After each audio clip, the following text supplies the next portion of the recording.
अध्यक्ष महोदय, मैं आपका धन्यवाद देना चाहता हूं कि इस महत्वपूर्ण विषय पे मुझे बोलने का मौका दे रहे हैं। मैं अपने साथी माननीय सदस्य गौरव गोगोई जी के से सहमत हूं। बहुत सारे महत्वपूर्ण उन्होंने बिंदु उठाए और अध्यक्ष महोदय,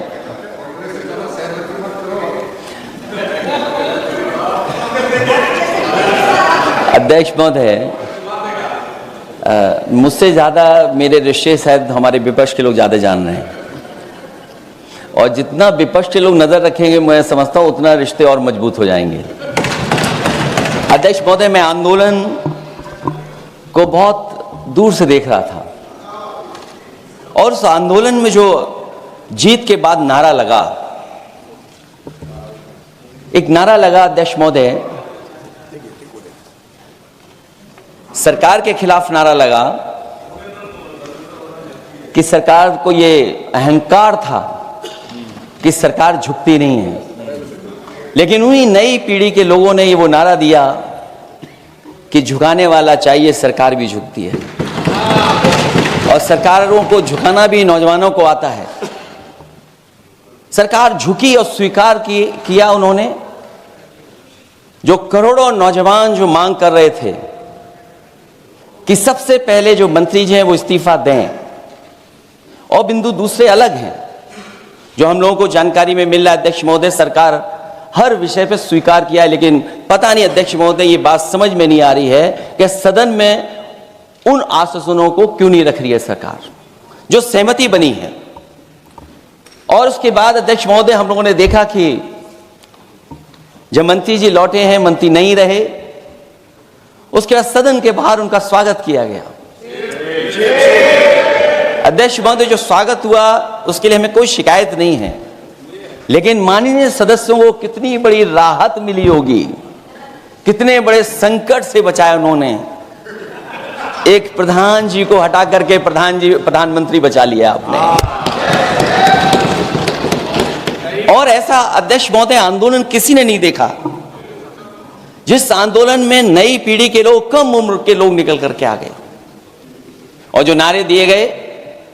ये सरकार पिछले कई वर्षों से नकारात्मक प्रचार पर टिकी हुई थी, नकारात्मक राजनीति करती थी और न जाने कितने हजार करोड़ रुपए खर्च किए होंगे सरकार ने नकारात्मक राजनीति के लिए।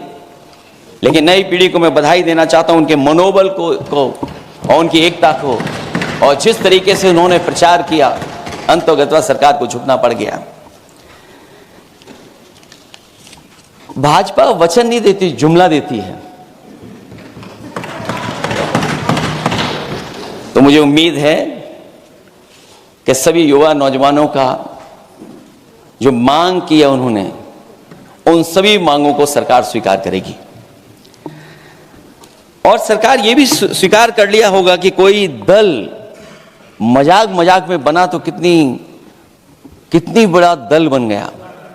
जो कोई चीज मजाक से शुरू हुई वो कितना सीरियस हो गई, और इतना सीरियस हुई कि हमारी सरकार लोकतांत्रिक हो गई कि जो उनको धरने पे बैठने दिया। सरकार लोकतांत्रिक थी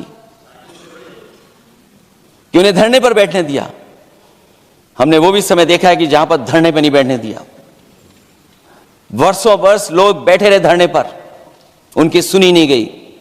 इसी दिल्ली को घेरा था किसानों ने, और सरकार को लगा कि चुनाव आ गया तो सरकार ने तीनों काले कानून वापस ले लिए। जब सरकार घबरा जाती है, डर जाती है, तो सरकार स्वीकार कर लेती है। इसीलिए वो नारा मुझे अक्सर याद आता है कि झुकाने वाला चाहिए, सरकार भी झुकती है। जो विषय लाया गया है कि prevention of unlawful means act, सरकार को कम से कम ये बताना चाहिए था कि 2024 में जब ये लेकर के आए थे तो आज 2026 में कैसे पेपर लीक हो, और केवल गिनती के 1-2 पेपर लीक नहीं हुए हैं।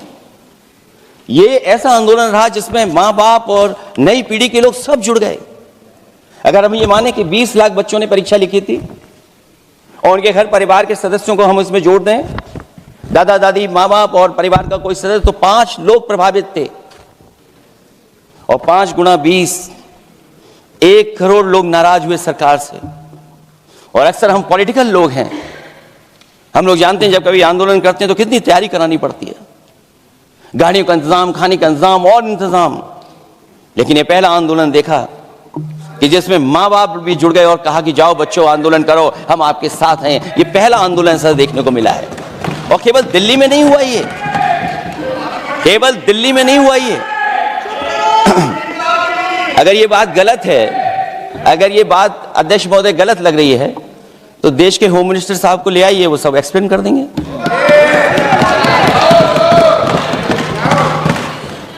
पहला आंदोलन जिसमें माँ बाप ने साथ दिया, क्योंकि परीक्षा से कितना दुखी हैं लोग। ये जो परीक्षाएं लीक हुई हैं, कई महीनों पहले ये किताब बना दी थी। और अध्यक्ष महोदय, जो लोग चढ़ावा चोरी नहीं बचा पाए, वो पेपर लीक कैसे बचा पाएंगे? जो भगवान के दरबार से दान गायब हो गया, दान चला गया, वो लोग पेपर लीक बचाएंगे? किस कानून को, जो कानून पहले बनाया उसी कानून का संशोधन करके लेकर आए? किसकी आंखों में आप धूल झोंक रहे हैं? और अगर कानून से बच रहा होता तो भाजपा की 10 साल की सरकार में 20 परीक्षाएं कैसे लीक हो गई? 20 परीक्षाएं लीक हुई अध्यक्ष महोदय, जिसमें कोर्ट तक जाना पड़ा, उसके बाद परीक्षा रद्द हुई है। दरोगा भर्ती का पेपर लीक हो गया, जूनियर इंजीनियरिंग के भर्ती का पेपर लीक हो गया, ग्राम विकास पंचायत अधिकारी का पर्चा लीक हो गया, नलकूप चालक भर्ती का यूपी टीईटी का परीक्षा लीक हुआ। और एक बार नहीं हुआ, 3 बार पेपर लीक हुआ यूपी टेट का। हाई स्कूल बोर्ड का परीक्षा लीक कर दिया, इंटरमीडिएट की बोर्ड की परीक्षा लीक हुई, इंटरमीडिएट का फिर परीक्षा का लीक हुआ, कई बार हुई। सिपाही भर्ती लीक हुई। आप सोचिए कितनी परीक्षाएं लीक हुई हैं। और नीट परीक्षा कोई पहली बार लीक नहीं हुई, दोबारा लीक हो गई, कानून बनने के बाद लीक हुई। सहायक प्रोफेसर भर्ती लीक है, लेखपाल भर्ती लीक हुई। यूपी जैसे स्टेट, जो सबसे बड़ा स्टेट है, जहां से प्रधानमंत्री चुन करके आते हो, वहां तक पेपर लीक हो जा रहा है। और जो संस्था परीक्षा एग्जामिनेशन करा रही है, वो एनटीए में भी आउटसोर्स कर दिया आपने। हम विपक्ष के लोगों को तो डर ये लगता है अध्यक्ष महोदय, कहीं ऐसा ना हो कि ये पूरी सरकार को आउटसोर्स कर दें। आउटसोर्स सरकार है, जो सबसे विश्वसनीय संस्था है, उसमें आउटसोर्स पे आपने कर्मचारियों को रखा हुआ है। किस बात की जवाबदेही है? यही अकाउंटेबिलिटी है आपकी? कहीं अकाउंटेबिलिटी ये तो नहीं है? आप अकाउंटेबिलिटी को ये न कहीं समझ बैठे हो कि अकाउंट को भर दे वो एबिलिटी वाला ही हमें चाहिए? कहीं वो अकाउंटेबिलिटी तो नहीं है? आप बताइए, एनटीए को आउटसोर्स किया हुआ है आपने। जिस संस्था की जिम्मेदारी है महत्वपूर्ण परीक्षा कराने की, उसमें सब आउटसोर्स। और ये सच कहा कि कांग्रेस पार्टी के माननीय सदस्य ने मांग की है कि वो हम लोगों को पता होना चाहिए आखिरकार कौन लोग थे जो आउटसोर्स होकर के बैठ करके परीक्षा में इस तरह की घोटाला कर रहे थे। आखिरकार जवाबदेही क्या है, किसकी थी? और फिर केवल नीट की परीक्षा की बात करें और परीक्षाओं की बात करें, अगर हम अध्यक्ष महोदय, जब से सरकार बनी है तब से सरकार की कोशिश रही है कि शिक्षा, परीक्षा और यूनिवर्सिटी का ताना बाना पूरा ध्वस्त हो जाए, उसको एक रंगी बना दें हम, उसमें अंडरग्राउंड अनरजिस्टर्ड लोग शामिल हो जाएं। ये पिछले जब से भारतीय जनता पार्टी की सरकार आई है तब से हो रहा है। और फिर शुरुआत कहां से होती है? क्योंकि आप नहीं चाहते कि देश के गरीब लोग पढ़ें लिखें आगे बढ़ें। सरकार ने सबसे पहले हमला किया प्राइमरी स्कूल पर, और प्राइमरी स्कूल कितने बंद किए हैं आपने? जहां से बच्चे की शिक्षा की यात्रा शुरू होती है। एक गरीब परिवार का बेटा, बच्चे कहां से पढ़ करके निकलते हैं? सबसे पहले प्राथमिक शिक्षा सरकारी स्कूलों से पढ़ करके निकलते हैं। हमारे बहुत सारे माननीय सदस्य होंगे, वो उन्हीं प्राथमिक विद्यालयों से पढ़ करके आज इस सदन तक पहुंचे होंगे। आपने सबसे पहले स्कूलों पे हमला किया और प्राइमरी से लेकर के नौकरी तक पे आपने हमला किया है। युवाओं के भविष्य पर आपने चोट पहुंचाने का काम किया है। और जो प्राइमरी स्कूल जो आपने बंद किए हैं, वो इसीलिए बंद किए हैं आपने कि ये पिछड़े, दलित और गरीब के वर्ग के परिवारों के बच्चे पढ़ लिख न जाएं। क्योंकि आज भी अगर हम देखते हैं प्राइमरी स्कूल में कौन पढ़ने जा रहा है, सबसे समाज के गरीब परिवार के बच्चे पढ़ करने जा रहे हैं। सबसे पहला हमला आपने वही किया, और इसीलिए किया क्योंकि नींव पर ही अगर हमला होगा तो ये आगे नहीं बढ़ पाएंगे। जो आंकड़े सरकार के बताए गए हैं, 1 लाख से ज्यादा सरकारी प्राइमरी स्कूल बंद कर दिए सरकार ने। और अगर ये बात गलत है तो हमें उम्मीद है सरकार इस पर भी जवाब देगी। और अगर हम आंकड़े निकालें तो जो आंकड़े दिखाई दे रहे हैं, यूपी में सबसे ज्यादा प्राइमरी स्कूल बंद हुए हैं। और ये सरकार के आंकड़े हैं कि 7 लाख से ऊपर विद्यालय थे जो अब 6 लाख रह गए हैं। और यूपी में तो सबसे ज्यादा बंद हुए हैं। उत्तर प्रदेश में 26,386 सरकारी प्राइमरी स्कूल बंद कर दिए सरकार ने। और केवल प्राइमरी स्कूल बंद नहीं किए हैं, नौकरी पे भी हमला किया है। 69,000 शिक्षक भर्ती को लेकर के बड़े पैमाने पर घोटाला किया गया। और घोटाला इतना बड़ा है कि वो सभी कोर्टों में गए हैं और पिछले कई वर्षों से आंदोलन कर रहे हैं। कोई स्थान नहीं बचा अध्यक्ष महोदय जहां पर वो शिक्षक भर्ती के लोग न गए हों। मंत्रियों के यहाँ गए, आंदोलन किया है, हाई कोर्ट गए, सुप्रीम कोर्ट गए। लेकिन देखिए सरकार भी कमाल की है कि सरकार उनको नौकरी नहीं देना चाहती। और इसलिए नौकरी नहीं देना चाहती है क्योंकि उन्होंने भर्ती गलत की है। और भर्ती में जिन लोगों का अधिकार छीना है वो सबसे ज्यादा पिछड़े और दलित परिवार के बेटे, जिनका अधिकार इस सरकार ने छीना है। और ये अगर बात नहीं ठीक है तो हमें उम्मीद है कि सरकार इसका भी जवाब देगी। माध्यमिक स्कूलों को भी बंद किया जा रहा है और बड़े पैमाने पर स्कूल बंद हुए हैं। और जो बोर्ड की परीक्षाएं लीक हुई हैं, पूरे देश में बड़े पैमाने पर बोर्ड परीक्षाओं के पेपर लीक किए गए हैं।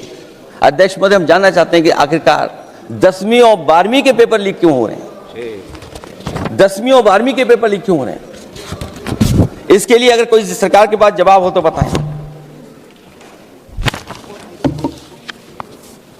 और जो बच्चों ने जान दी है नीट की परीक्षा में, जब परीक्षा का पेपर लीक हो गया है, अध्यक्ष महोदय, मैं अपनी तरफ से, पार्टी की तरफ से और सभी की तरफ से उन्हें श्रद्धांजलि देता हूं। और हमें उम्मीद है कि सरकार उन बच्चों की मांग मानेगी जिन बच्चों ने ये शर्त रखी है कि उनके परिवार के लोगों को 1 करोड़ मुआवजा दिया जाए। जब उच्च शिक्षा में जिस तरीके से भर्ती हो रही है, अध्यक्ष महोदय, जो उच्च शिक्षा की भर्ती है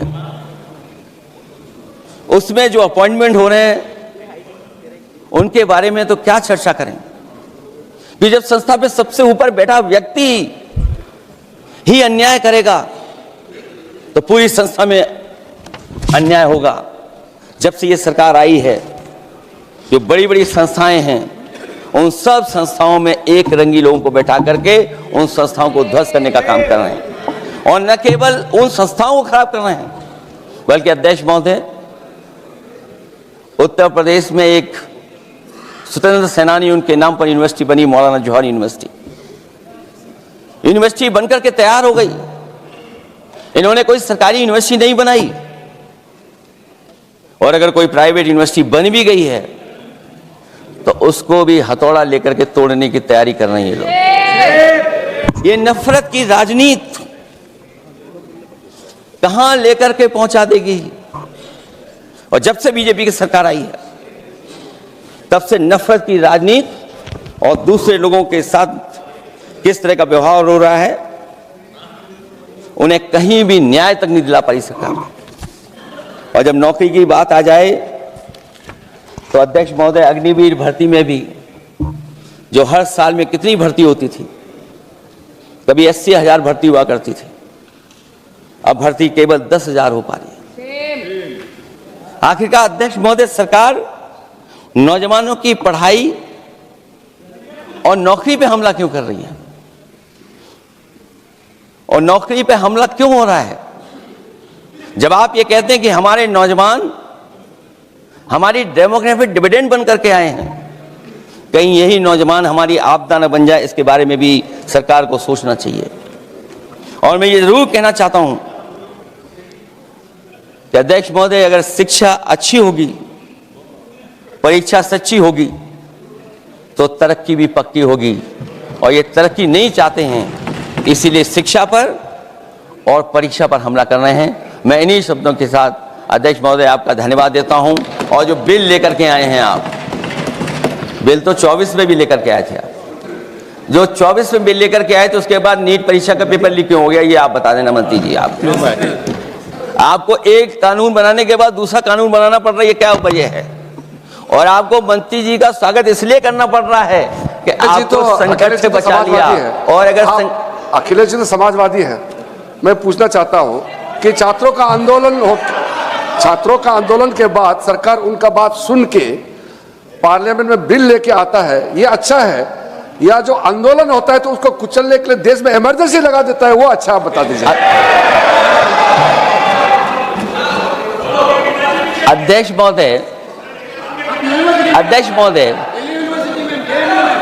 महोदय, मैं इमरजेंसी को तो नहीं देखा हूं, लेकिन इमरजेंसी में क्या क्या हुआ है वो अभी दिल्ली की राजधानी में भी देखने को मिल गया है। आंसू के गैस के गोले और लकड़ी में लगा हुआ कुछ कील का और कांटे की चीजें, उस समय करंट नहीं लगाया जाता था, इस बार करंट लगाया गया। तो ये इमरजेंसी के बराबर ही हुआ है हमला, कम नहीं है। इमरजेंसी से कम अन्याय नहीं कर रहे हैं आप लोग। और याद करिए अध्यक्ष महोदय, अगर इमरजेंसी इन्हें याद आ गई है, अगर इमरजेंसी अध्यक्ष महोदय इन्हें याद आ गई है, तो इमरजेंसी के बाद भी परिवर्तन हुआ था और हमें भरोसा है कि इसके बाद भी परिवर्तन होगा। और अध्यक्ष महोदय, मैं आखिरी में कहना चाहता हूं, कानून से नहीं, नियत साफ होगी तब नीट का परीक्षा साफ होगी। सवाल कानून का नहीं है, आपकी नियत साफ नहीं है। और जिस समय आपकी नियत साफ होगी तो परीक्षा भी साफ हो जाएगी। और हमारे साथी जो कुछ और बातें उठा रहे हैं, आज मौका नहीं है, लेकिन आपको भगवान भी माफ नहीं करेंगे, क्योंकि आप चढ़ावा चोरी में शामिल हुए हैं। और चढ़ावा ही नहीं, जो गुप्त दान था वो भी चोरी हुआ है, गुप्त दान। और ये पाप की श्रेणी में नहीं आता है, महापाप की श्रेणी में आता है। Akhilesh ji bill pay. और अध्यक्ष महोदय, आखिरी में मैं इतना ही कहना चाहता हूं, शिक्षा की रक्षा के लिए जो आंदोलन हुआ है वो हमेशा आंदोलन जीतेंगे। बहुत बहुत धन्यवाद, बहुत बहुत आभार प्रकट करता हूं आपका।